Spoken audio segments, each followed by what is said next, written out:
To continue the Paladin defensive auras, today we're going to look at mounting a resistance to the forces of hell, or at least some of their elemental damage, since 4 elemental resistance auras are often overlooked tools with handy traits that new and even some experienced players may be unaware of. Starting out, we have the 3 individual resistance auras: resist fire, resist cold, and resist lightning, which, as you can guess, their active ability is providing you and your party resistances to their given elements. And even at level 1, it's a fairly significant amount at 52%, climbing to 131% at level 20, though you'll definitely feel diminishing returns as it goes higher, since the individual resist skills cap out at 150%. The other reason people use these skills, and generally the more popular reason, is their synergy with the holy auras of their given type. Then, sometimes if people enjoy more esoteric builds, their synergy with the skill Vengeance.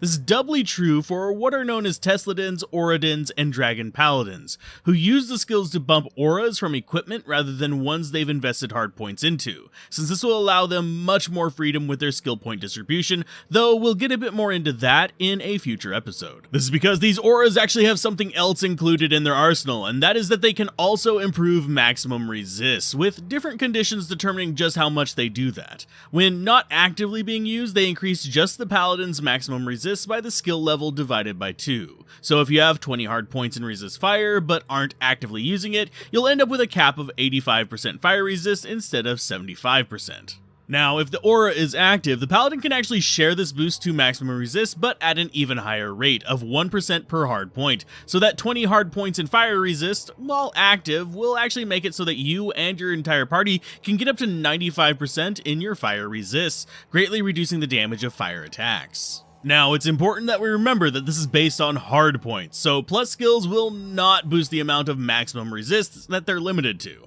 And even if they could, you still would not be able to pass 95% as a player or a mercenary, though such a resist cap does not apply to summon minions. So don't be surprised if you can make certain minions fire immune if you pull this skill out, but you're not going to be doing that to yourself or your mercenaries. Now, you may have noticed at the beginning I mentioned 4 skills, and so far we've only covered the first 3. This is because there is one more, and it's the one you're more likely to see being used in the wild, and that's Salvation, which is basically the 3 individual auras combined, but without the maximum resist boost. As far as its percents, it actually starts higher than the individual resist boost skills, but it hits diminishing returns much faster and caps a little lower at 120%.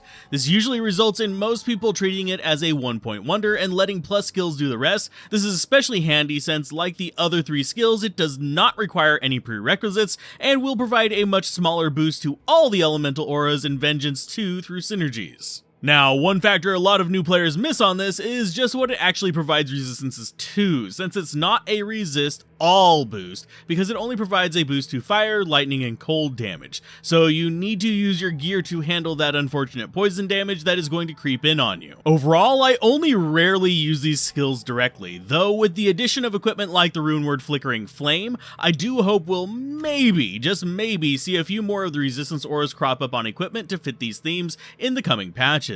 Though it is never a bad idea to consider how you'd use the passive bonuses on the individual resistance auras in a build, or even just getting one safety point in Salvation should you find yourself against some particularly nasty elemental enemies.